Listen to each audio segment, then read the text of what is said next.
Gloire à Dieu. Amen. Que notre Seigneur soit béni ce matin. Amen. Il est bon. Amen. Il est grand. Merci. Il est magnifique. Amen. Il est extraordinaire. Amen.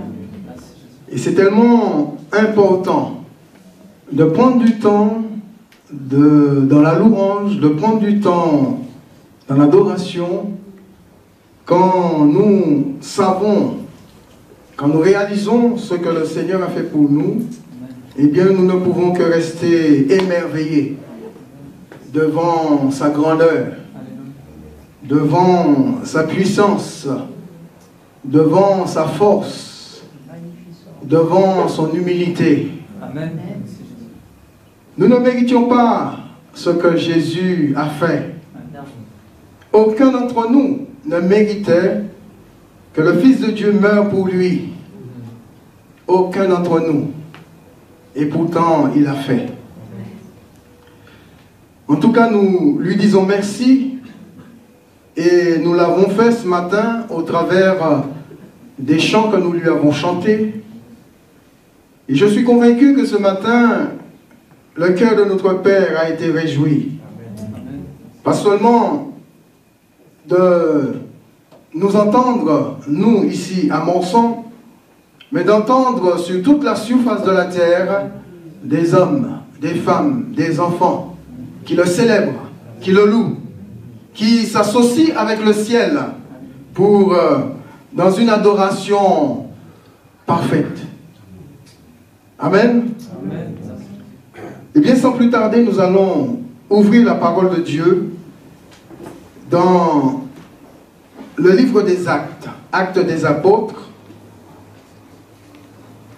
au chapitre 4, versets 23 à 31. Actes, chapitre 4, versets 23 à 31.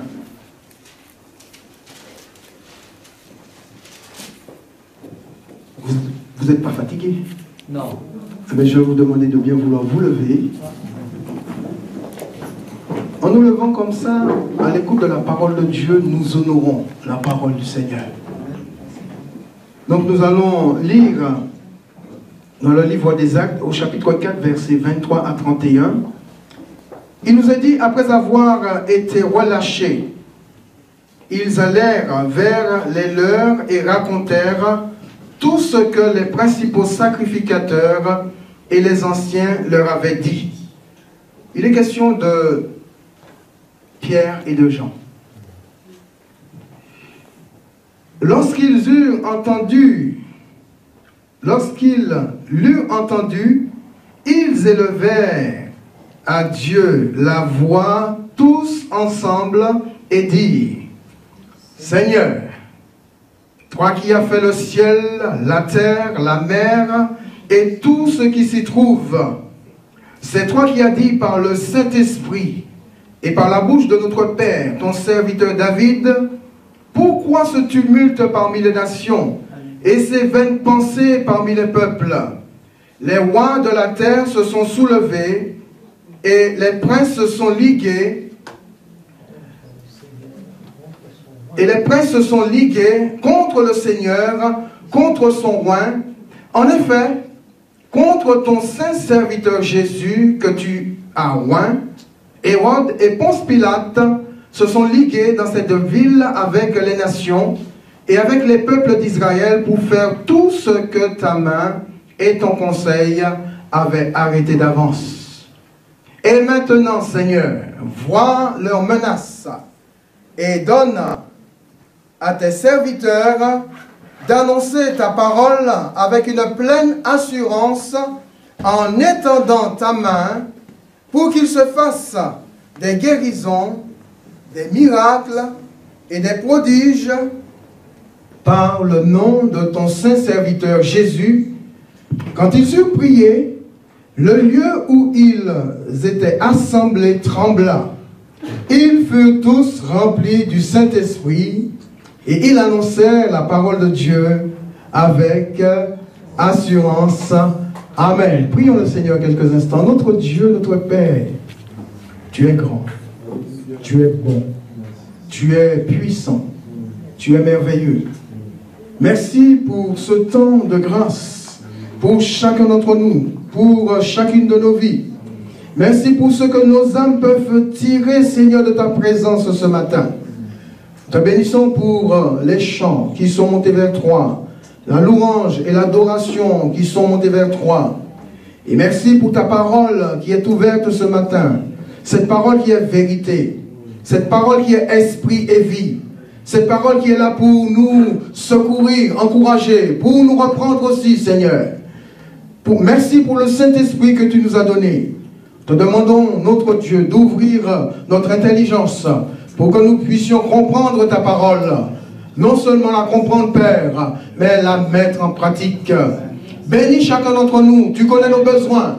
Tu connais nos soucis. Tu connais nos épreuves. Tu connais nos tribulations. Tu connais nos difficultés.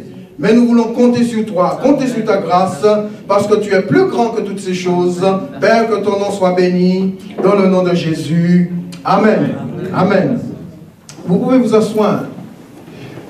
Alors, pour bien comprendre, mes bien-aimés, cette histoire que nous venons de lire, il faut remonter au chapitre 3 du livre des Actes, qui relate l'histoire de la guérison d'un boiteux. Vous vous souvenez de cette histoire? Oui. Un homme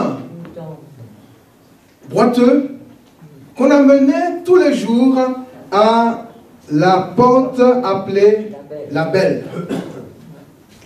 Et on le déposait là pour demander l'aumône. Et chaque jour, on le plaçait, on l'apportait, on le plaçait, et il demandait l'aumône. Et puis, il arrive que deux serviteurs de Dieu, deux apôtres, Pierre et Jean, qui vont monter au temple, et il nous a dit à l'heure de la prière, à la 9e heure, c'est-à-dire vers 15 heures de l'après-midi, ils avaient un temps avec Dieu, et donc ils montent à l'heure de la prière, et ils voient cet homme assis là. Ils le regardent attentivement, les yeux dans les yeux, et l'homme nous regarde, les apôtres aussi, les yeux dans les yeux. La Bible nous dit, ils s'attendaient à recevoir de la part de Pierre et de Jean une petite pièce. Mais malheureusement, les poches de Jean et de Pierre étaient trouées. Il n'y avait pas d'argent. Mais ils avaient plus que de l'argent. Et Pierre et Jean vont dire à cet homme, nous n'avons ni argent ni or, mais ce que j'ai, ce que nous avons, nous te le donnons. Au nom de Jésus, lève-toi et marche. Alors, ils vont le tenir par la main, ils vont l'aider. Et de bon, cet homme va se lever, ses pieds vont se raffermir, il va sauter de joie et il va entrer dans le temple, louant Dieu, célébrant Dieu, parce que le Seigneur avait fait quelque chose pour sa vie. Malheureusement, suite à cette histoire, les apôtres vont rencontrer des problèmes, vont rencontrer des difficultés par rapport à cette guérison. Donc, ils vont être arrêtés par les autorités religieuses et civiles et qui vont leur demander des comptes pour ce que le Seigneur a fait. Et ils vont les jeter en prison, ils vont les interdire de parler ou d'utiliser le nom de Jésus sous aucun prétexte. Et la réponse de Pierre et de Jean est: jugez-en vous-même s'il est bon d'obéir à Dieu ou aux hommes. Et donc, Pierre et Jean, déterminés de poursuivre l'œuvre de leur maître, vont obéir à Dieu. Il y a des réactions, mes bien-aimés, qui peuvent nous conduire soit dans la défaite ou soit dans la victoire. Alors ce matin, on peut se demander, mais comment réagir? Comment je peux réagir ou comment l'Église peut réagir face à la menace de l'adversaire? Comment moi, en tant qu'enfant de Dieu, ou l'Église dans son ensemble, peut réagir face à la menace pour renverser ce que l'adversaire a prévu. Alors moi je pense qu'il y a 4 points que nous allons partager ce matin. Premièrement, je pense que pour renverser, pour réagir de la bonne manière et entrer dans sa victoire, il faut avant toute chose une véritable prise de conscience. Une prise de conscience que la menace existe. La menace plane sur l'Église. Et non seulement sur l'Église, mais aussi sur chacune de nos vies. Deuxièmement, il faut agir en fonction de cette prise de conscience. Quand nous avons pris conscience que la menace est réelle, eh bien, on va agir en fonction. Et troisièmement, il faut faire les bonnes demandes dans la prière. Et quatrièmement, se mettre en mouvement après avoir été exaucé par le Seigneur. C'est ce qui ressort justement au travers de ces quelques versets que nous avons lus ce matin. Alors prendre conscience de la menace qui plane sur l'Église, de la menace qui plane sur chaque enfant de Dieu, parce que dès l'instant où nous avons donné notre vie au Seigneur, eh bien nous entrons dans un combat. Amen. Nous entrons dans une bataille. Une bataille ou un combat où l'ennemi est invisible, l'ennemi a du pouvoir, l'ennemi a de la puissance, l'ennemi a de l'autorité, et il essaye, avec tout ce qu'il a, de renverser la foi des enfants de Dieu, de renverser la foi de l'Église et de détourner l'Église de la volonté de Dieu. Quand nous lisons ce que l'apôtre Paul dit à Timothée dans 2 Timothée chapitre 3 verset 12, Paul dit « Or tous ceux qui veulent vivre pieusement en Jésus-Christ seront persécutés. » Alors mon frère, ma soeur, si tu veux vivre pleinement pour le Seigneur, dis-toi que tu seras persécuté. Si tu veux vivre ta vie chrétienne, accroché au Seigneur, attaché au Seigneur, avec le désir de plaire au Seigneur, eh bien, la persécution sera là pour toi. Parce que cette parole de l'Écriture n'est pas uniquement pour l'apôtre pour Timothée, qui était un jeune serviteur de Dieu. Et bien sûr, l'apôtre Paul, qui connaît la persécution parce qu'il a été le premier à persécuter l'Église, il sait ce qu'il dit quand il parle à Timothée de persécution. Et je crois que cette parole est pour nous aujourd'hui. Et dans tous les âges de l'Église, eh bien, l'Église de tous les temps a connu la persécution. Il n'y a pas une période de l'Église, il n'y a pas un âge où l'Église n'a pas été persécutée.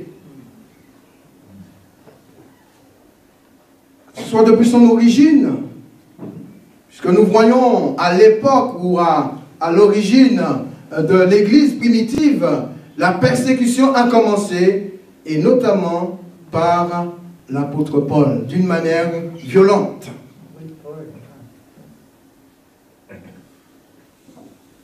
Alors pourquoi la persécution? Pourquoi une telle persécution contre l'Église? Pourtant, l'Église n'est là que pour faire du bien.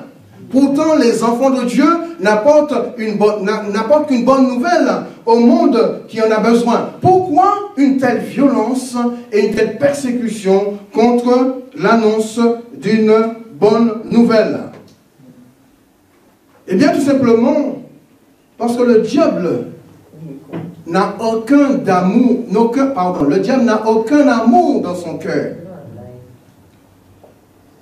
Il n'aime pas ceux qui s'approchent de Dieu. Il n'aime pas ceux qui se sont donnés au Seigneur. Il n'aime pas l'Église. L'amour ne provient pas du cœur de l'adversaire, car il est à l'opposé de ce que Dieu lui-même est. La Bible nous dit que Dieu est amour. Si Dieu est amour, l'opposé de l'amour, c'est la haine. Donc le diable est du verbe haïr. Et parce qu'il est l'Église, il mettra tout en œuvre pour sa destruction en jouant sa dernière carte, celle de la menace ou la carte de la persécution.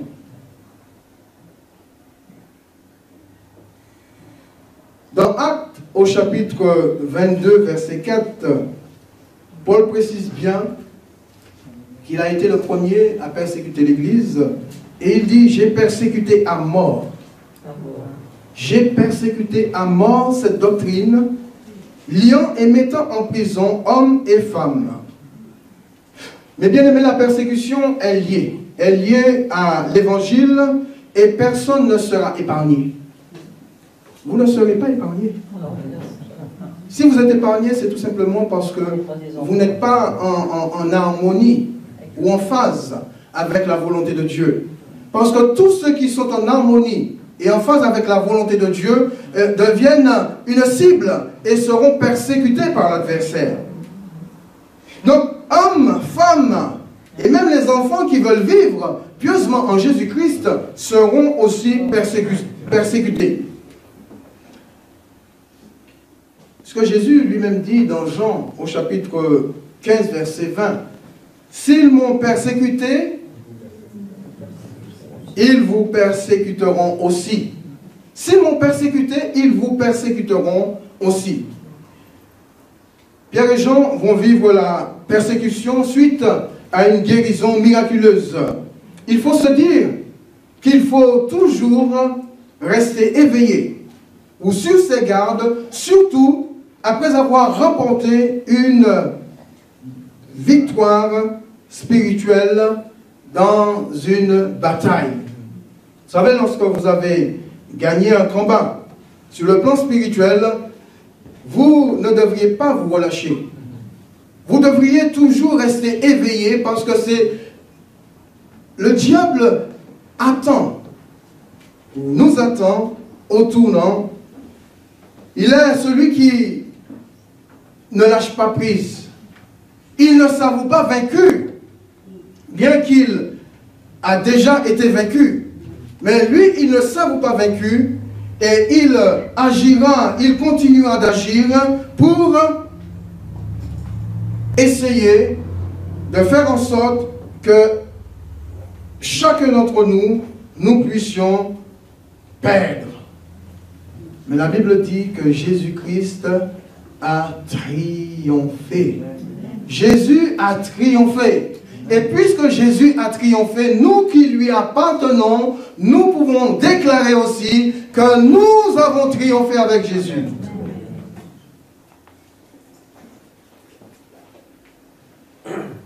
Pour le diable, la guerre n'est pas terminée. La guerre n'est pas terminée. Il continue jusqu'à ce qu'il arrive à ses fins. Jusqu'à ce qu'il brise chaque membre de l'Église. Jusqu'à ce qu'il détourne l'Église de sa foi et de sa mission. Mais nous savons une chose. Celui qui vit en nous est plus grand et plus fort que celui qui vit dans le monde. Celui qui règne sur l'Église est plus grand et plus fort que celui qui veut la détruire.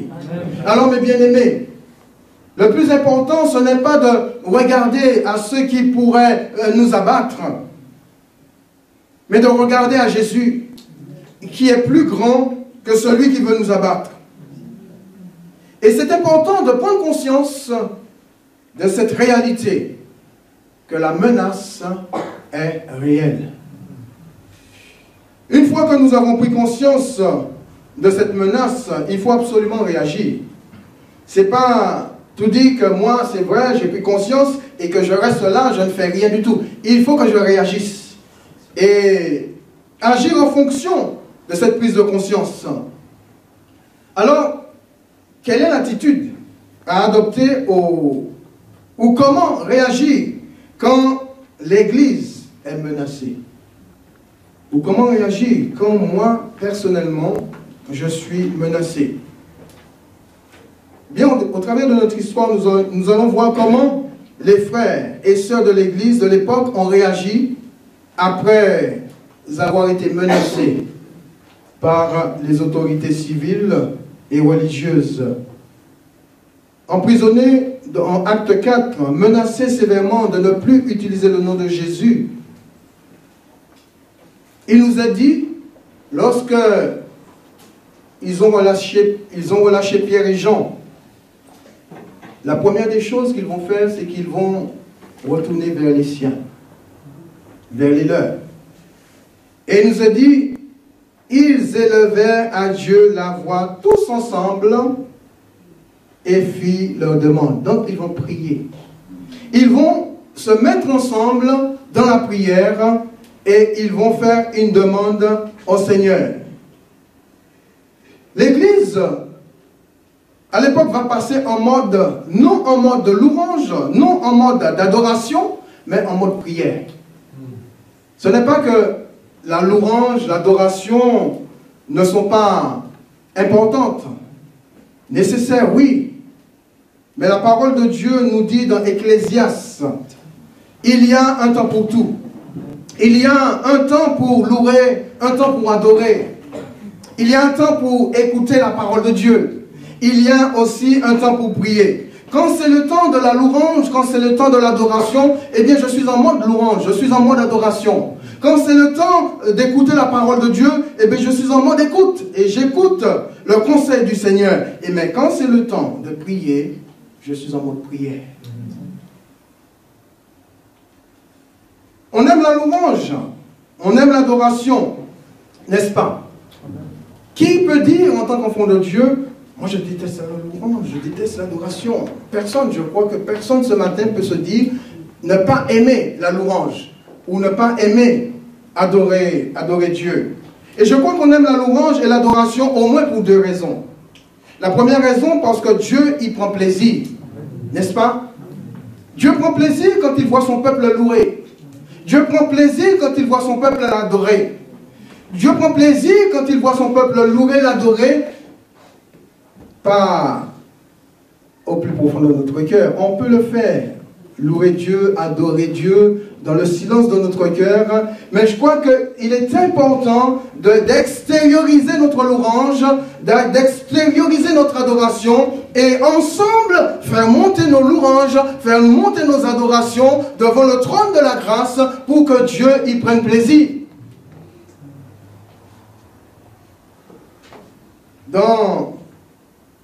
Et ce n'est pas toujours évident de louer Dieu et d'adorer Dieu en toute situation, en toute circonstance. Il nous a dit dans Ésaïe au chapitre 61, verset 3, « Vous accordez aux affligés de Sion pour leur donner un diadème au lieu de la cendre, une nuit de joie au lieu du deuil, un vêtement de louange au lieu d'un esprit abattu, afin qu'on les appelle des térébintes de la justice, une plantation de l'Éternel, pour servir à la gloire, à sa gloire. » Comme j'ai dit, ce n'est pas toujours évident de louer Dieu, d'adorer Dieu.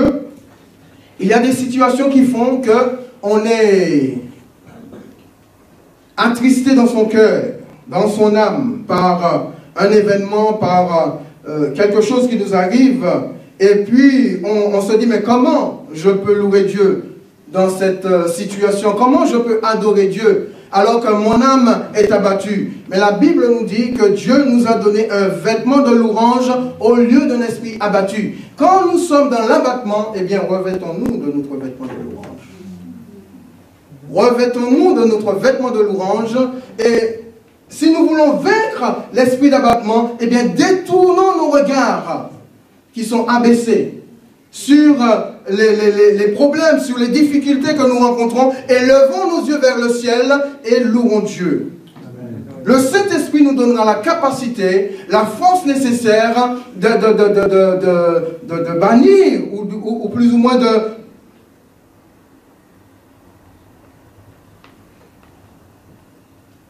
de mettre de côté la tristesse, l'abattement, et de nous concentrer sur celui qui est plus grand, sur ce qui nous abat. Et là, lorsque le Saint-Esprit prend le contrôle, mes bien-aimés, eh bien, la tristesse s'en va, la louange vient, l'adoration vient, Et même s'il y a quelque chose qui nous font souffrir, qui nous font mal, eh bien le Saint-Esprit nous dit, au pied de la croix, dépose ton fardeau au pied de la croix, au pied de Jésus, et commence à le louer, et commence à l'adorer, et tu verras que le jour du Seigneur sera doux et léger. Amen. La seconde raison pour laquelle on doit aimer la louange, c'est parce que celui qui nous menace ne la supporte pas. Le diable n'aime pas que nous puissions louer Dieu. Il ne veut pas que nous louons Dieu. Et si vous voulez faire mal à l'adversaire, veillez à ce que vous ayez toujours votre vêtement de louange, et quoi qu'il advienne, louez-le, adorez-le. Amen. Jacques, au chapitre 5, versets 13 à 16, dit, quelqu'un parmi vous est-il malade? Est-il dans la souffrance, pardon? Qu'il prie. Quelqu'un est-il dans la joie? Qu'il chante des cantiques. Donc il y a un temps pour chanter, un temps pour louer, et il y a aussi un temps pour prier. Quelqu'un parmi vous est-il malade? Qu'il appelle les anciens de l'Église et que les anciens prient pour lui en loignant d'huile au nom du Seigneur. La prière de la foi sauvera le malade et le Seigneur le relèvera. Et s'il a commis des péchés, il lui sera pardonné. Confessez donc vos péchés les uns aux autres et priez les uns pour les autres afin que vous soyez guéris. La prière agissante du juste a une grande efficacité. Amen. Louer, adorer, c'est important. Mais n'oublions pas, il y a un temps pour vaquer aussi à la prière. Et pour moi, en ce qui concerne la prière, je voudrais souligner qu'il existe dans la vie de tout enfant de Dieu deux modes à partir du point zéro sur lequel le curseur de la prière peut être réglé. Vous avez compris? Faisons un cercle qui représente la vie, votre vie spirituelle. Et dans ce cercle, vous mettez un point zéro. Et de ce point zéro, vous mettez deux points. Le premier point, ou deux modes. Le premier mode, c'est comme un interrupteur. Vous avez un interrupteur qui part d'un point zéro avec deux modes. Premier, deuxième. Donc je vais expliquer tout cela. Donc on peut retrouver ce curseur en mode individuel concernant la prière. Parce que Jacques dit que celui qui est dans la souffrance, qu'est-ce qu'il doit faire? Qu'est-ce qu'il doit faire? Il doit faire quoi? Prier. Il doit faire quoi? Prier. Il doit faire quoi? Prier. Alléluia. Il n'a pas dit que celui qui se trouve dans la souffrance appelle le pasteur, va voir le frère, va voir la sœur, appelle l'église, appelle le frère à 4 h du matin, appelle le pasteur qui est déjà endormi.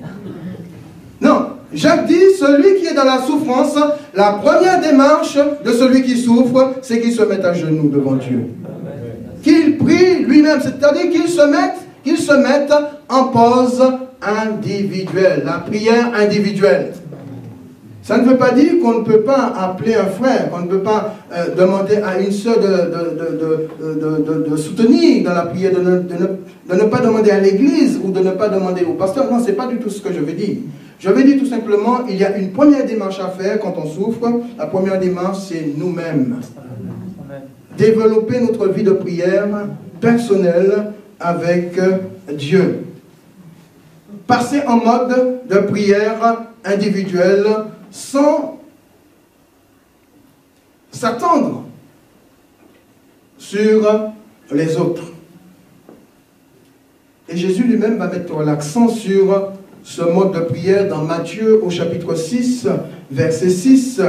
Jésus dit, mais quand tu pries, mode individuel, entre dans ta chambre, ferme la porte et prie ton Père qui est dans le lieu secret, et ton Père qui voit dans le secret te le rendra. Nous avons tous besoin de placer notre curseur en mode de prière individuelle pour ne pas toujours dépendre des autres. Nous devrions dépendre du Seigneur avant toute chose. Dépendre du Seigneur avant toute chose. Le second est le mode collectif. Jacques dit que celui qui est malade, qu'il fasse appel aux anciens qui vont prier pour lui. Quelquefois, mes bien-aimés, la charge est tellement lourde. On a du mal à supporter le poids de ce qui nous fait mal. Eh bien, c'est tout à fait normal qu'on appelle le pasteur, c'est tout à fait normal qu'on appelle un frère, qu'on demande à l'église de nous soutenir dans la prière, le mode collectif. Et c'est important de passer aussi en mode collectif. Il y a besoin des fois de partager notre douleur, de partager notre souffrance, pour que les autres nous aident à porter. C'est la raison pour laquelle le Seigneur nous demande de porter nos fardeaux les uns aux autres. Et dans cette histoire, l'Église se retrouve non pas en mode individuel, mais en mode collectif. Car il nous a dit qu'ils élevaient à Dieu la voix tous ensemble. Ils vont élever la voix à Dieu tous ensemble. Ce qui veut dire, ils se sont rassemblés pour prendre du temps avec Dieu dans la prière. Cette notion d'ensemble dans le domaine de la prière est indispensable et importante, et nous la retrouvons déjà en premier lieu dans le jour de la Pentecôte. Il nous a dit qu'ils étaient réunis dans la chambre haute, 120 disciples réunis dans la chambre haute, attendant la promesse du Seigneur. Donc ils étaient ensemble, non pas en mode individuel, mais en mode collectif, priant, attendant la promesse du Seigneur, et le Seigneur a répondu favorablement, et chacun a reçu ce dont il avait besoin. Chacun a reçu l'Esprit sous forme d'une langue de feu, et ils furent tous remplis du Saint-Esprit.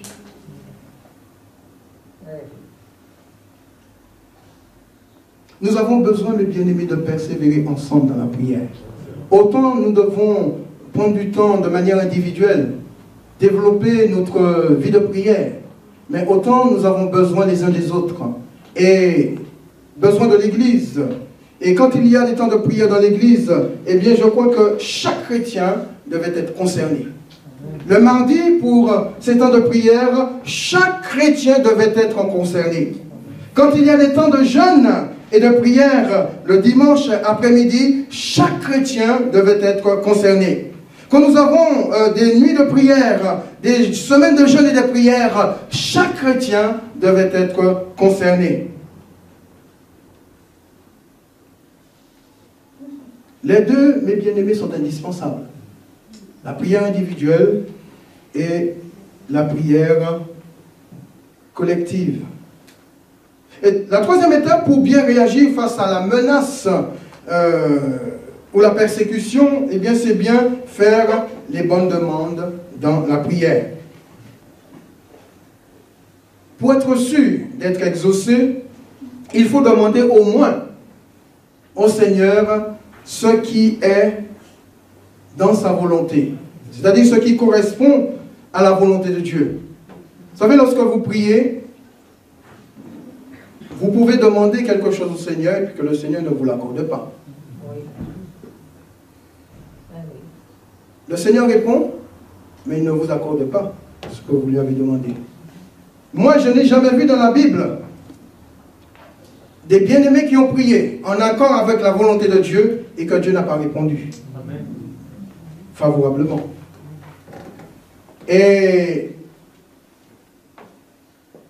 Jésus souligne un fait important dans la prière, dans le lieu secret. Il dit que votre Père qui voit dans le secret vous le rendra. Ce qui veut dire que Dieu répond toujours aux prières faites dans sa volonté. Il peut répondre de manière instantanée, comme il peut vous faire attendre ou patienter. Dans tous les cas, le Seigneur répondra toujours à la prière que vous lui avez faite. Répondre ne veut pas toujours dire oui, parce que Dieu ne dit pas toujours oui à nos prières. Quelquefois, ce sera non. Un non que tu devras prendre ou considérer comme étant la réponse de Dieu. Quand le Seigneur dit oui, c'est que la demande faite est dans sa volonté. Alors, quelle est la demande que l'Église a faite dans notre histoire? Nous voyons au verset 29 et verset 30, il nous a dit, « Et maintenant, Seigneur, vois leurs menaces et donne à tes serviteurs d'annoncer ta parole avec une pleine assurance en étendant ta main pour qu'il se fasse des guérisons, des miracles et des prodiges par le nom de ton saint serviteur Jésus. » Une telle demande, Dieu ne peut pas dire non. Amen. Dieu ne peut pas dire non à une telle demande. Donc il y a une demande à deux volets. Le premier volet concerne l'assurance. Il demande à Dieu d'annoncer la parole avec une pleine assurance. Quand vous regardez Pierre et Jean, suite à cette guérison, est-ce qu'ils n'avaient pas de l'assurance? Ça se passe juste après l'effusion de l'Esprit. Après acte 2, où le Saint-Esprit est descendu sur eux, ils sont remplis du Saint-Esprit. Et là, dans acte 3, Pierre et Jean vont au Dieu, où le Seigneur va guérir un malade au travers du ministère de Pierre et de Jean. Est-ce qu'ils n'avaient pas d'assurance? Bien sûr qu'ils avaient de l'assurance. Quand nous lisons dans acte 3, 13, il nous a dit, lorsqu'ils virent l'assurance de Pierre et de Jean, donc il veut dire qu'ils avaient de l'assurance. Lorsque les chefs religieux et civils vont voir l'assurance de Pierre et de Jean, ils furent étonnés, sachant que c'était des hommes du peuple sans instruction. Ça ne veut pas dire qu'ils n'étaient pas instruits. Mais l'instruction dont il parle, c'est l'instruction par rapport à la loi, par rapport aux enseignements de la parole de Dieu. Puisque c'était des docteurs de la loi, c'était des scribes, etc., des pharisiens, qui étaient calés dans l'étude de la parole. Donc pour eux, c'était des hommes sans instruction, et ils les reconnurent pour avoir été avec Jésus. Malgré le fait qu'ils avaient de l'assurance, prier en demandant au Seigneur encore plus d'assurance. C'est important, mes bien-aimés, d'avoir de l'assurance, mais quand vient la menace, nous avons besoin de nous retrouver pour demander encore au Seigneur de redoubler notre assurance, afin que l'ennemi ne puisse pas nous arrêter dans notre marche, dans notre combat et dans le fait de faire la volonté de Dieu.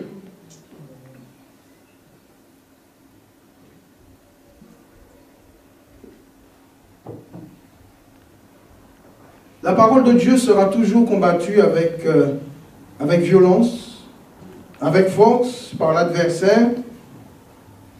Et c'est la raison pour laquelle nous avons besoin non seulement d'assurance, mais de veiller à ce que nous ayons encore plus d'assurance pour que la violence contre la parole de Dieu ne puisse pas nous arrêter. Le second volet concerne la confirmation de la parole de Dieu annoncée. Ils vont demander à Dieu d'étendre sa main en confirmant sa parole par des guérisons, des miracles et des prodiges. L'Église est pleinement consciente qu'elle a la responsabilité d'annoncer la parole de Dieu, et celle du Seigneur est de la confirmer par des signes, des prodiges et des miracles. J'annonce l'Évangile, j'annonce le Seigneur, j'annonce la bonne nouvelle. Eh bien Seigneur, toi tu confirmes. Je reste fidèle à la parole, à l'enseignement du Christ, et toi Seigneur, tu confirmes. Et je pense que c'est de cette manière-là que Dieu agit, et l'Église le savait. Et cette demande à deux volets doit être au cœur même de notre Église, de notre assemblée. Et je dirais même au cœur même de chacun d'entre nous. Seigneur, donne-moi l'assurance de témoigner. donne-moi encore plus d'assurance de témoigner. Seigneur, non seulement tu me donnes de l'assurance pour le témoignage, mais quand je témoignerai, Seigneur, confirme ce témoignage par des signes, des prodiges et des miracles. C'est ça qui devait être au cœur de chacun d'entre nous.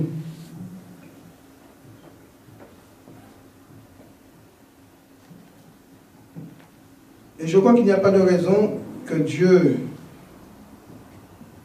ne réponde pas à la prière faite selon sa volonté.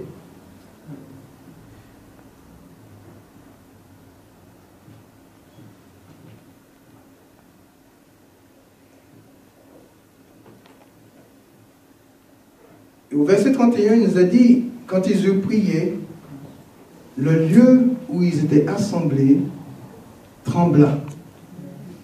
Et ils furent tous remplis du Saint-Esprit. Ça ne vous interpelle pas, cette dernière phrase? Et ils furent tous remplis du Saint-Esprit. Moi, ça m'interpelle. Pourquoi ça m'interpelle? Parce qu'ils sortent de Acte 2. L'effusion de l'Esprit. La Pentecôte, ils ont vécu la Pentecôte. Ils sont tous remplis du Saint-Esprit. Et deux chapitres plus tard, on nous parle encore du fait qu'ils sont de nouveau remplis du Saint-Esprit. Ça veut dire quoi? Ça veut dire tout simplement que je suis rempli de l'Esprit aujourd'hui. Ça ne veut pas dire que demain, je serai toujours rempli du Saint-Esprit. Je dois être renouvelé dans l'Esprit de Dieu chaque jour. De la même manière que les apôtres ont eu besoin d'être renouvelés dans l'Esprit de Dieu, eh bien nous aussi, nous avons besoin d'être remplis du Saint-Esprit continuellement. Et Dieu va manifester sa puissance au travers d'un tremblement de terre.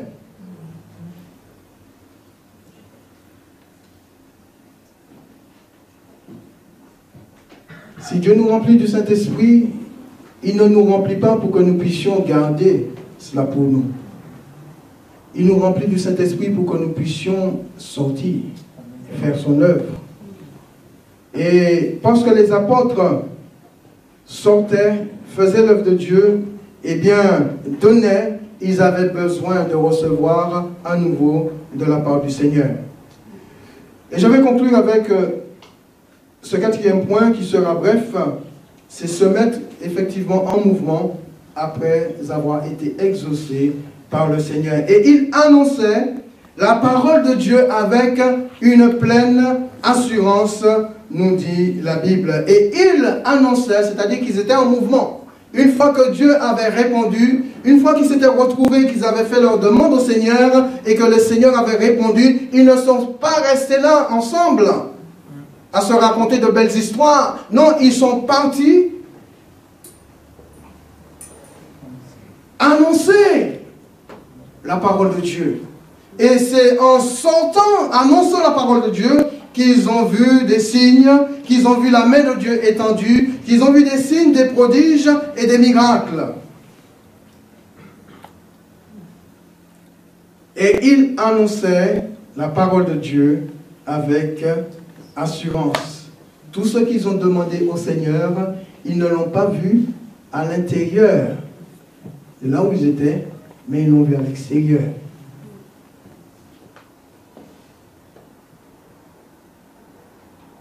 Des miracles, des prodiges, nous est dit, se faisaient par les mains des apôtres. Ils avaient reçu du Seigneur la pleine assurance qu'ils avaient demandé. Continuer à avoir des âmes sauvées. Ils poursuivaient leur marche de telle sorte que la parole de Dieu se répandait avec beaucoup de force et de puissance, à tel point que dans Acte 5, Ananias et Saphira vont trouver la mort parce qu'ils avaient menti au Saint-Esprit. Faisons très attention, les bien-aimés. Faisons très attention de la manière dont nous vivons notre vie chrétienne. Ananias et Saphira ont trouvé la mort devant Pierre parce qu'ils avaient menti au Saint-Esprit. Des miracles et des prodiges se faisaient au milieu du peuple par les mains des apôtres. Les âmes étaient sauvées en grand nombre. Lisez chez vous le chapitre 5 des Actes des Apôtres avec la pensée de la prière de l'Église avec ces deux volets. Tout cela pour dire quand l'Église de Jésus-Christ est menacée par l'adversaire, il faut choisir la bonne attitude et réagir de la bonne manière si nous voulons entrer dans la victoire ou vivre la victoire du Seigneur. Je crois que nous sommes tous appelés à gagner les batailles. Vous êtes d'accord avec moi? Amen. Chaque combat, chaque bataille que nous menons, normalement, Dieu voudrait que nous puissions en ressortir vainqueurs. Malheureusement, ce n'est pas toujours le cas, mais la volonté de Dieu, c'est que chacun d'entre nous, nous en ressortons vainqueurs dans chaque bataille. Pour cela, on a besoin de faire confiance pleinement au Seigneur. Alors, il faut absolument, pour gagner chaque bataille, il faut absolument, premièrement, avoir cette prise de conscience que la menace existe. Elle est réelle. Et elle plane bien souvent sur nos têtes et sur l'Église. Nous avons tous, est-ce que nous avons tous conscience que nous sommes en guerre et que la menace est réelle? Est-ce que nous avons tous conscience de cela? Deuxièmement, il faut agir en fonction de cette prise de conscience. Quand j'ai pris conscience que nous sommes en guerre et la menace est réelle, eh bien, j'agis en fonction. Alors, la seconde question, est-ce que nous agissons tous de la bonne manière devant la menace par rapport peut-être à notre vie ou même par rapport à l'Église? Est-ce que nous agissons tous de la bonne manière? Troisièmement, faire les bonnes demandes dans la prière. Faisons-nous tous les bonnes demandes dans nos prières pour l'avancement de l'Église? Est-ce que nous faisons tous les bonnes prières pour que l'Église de Jésus-Christ dans ce lieu avance? Et quatrièmement, se mettre en mouvement après avoir été exaucés. Sommes-nous tous en mouvement ou statiques dans l'œuvre de Dieu, en attendant uniquement que les autres fassent? Au lieu de nous mettre en action, au lieu de nous mettre au service, au lieu de servir Dieu, ah non, l'autre va le faire, le frère va le faire, la sœur va le faire. Mais à force que le frère fait, à force que la sœur fait, eh bien à un moment donné, le frère et la sœur se fatiguent. Et est-ce que ça ne nous dérange pas de voir que le frère et la sœur se fatiguent et que nous sommes statiques? Bien, la volonté de Dieu pour chacun d'entre nous, c'est que nous soyons tous en mouvement pour l'œuvre de Dieu, afin de voir l'Église avancer. Et chacun, pour sa part, ce matin, doit répondre à chacune de ces questions. Avons-nous tous conscience que nous sommes en guerre et que la menace est réelle? Agissons-nous tous de la bonne manière devant la menace par rapport à l'Église ou par rapport à notre propre vie? Faisons-nous les bonnes demandes dans nos prières pour l'avancement de l'Église? Ou sommes-nous statiques ou en mouvement pour faire avancer l'œuvre de Dieu? Prions le Seigneur. Notre Dieu, notre Père, nous te bénissons. Et nous te remercions pour ta parole. Cette parole est vérité, Seigneur. Elle est vie.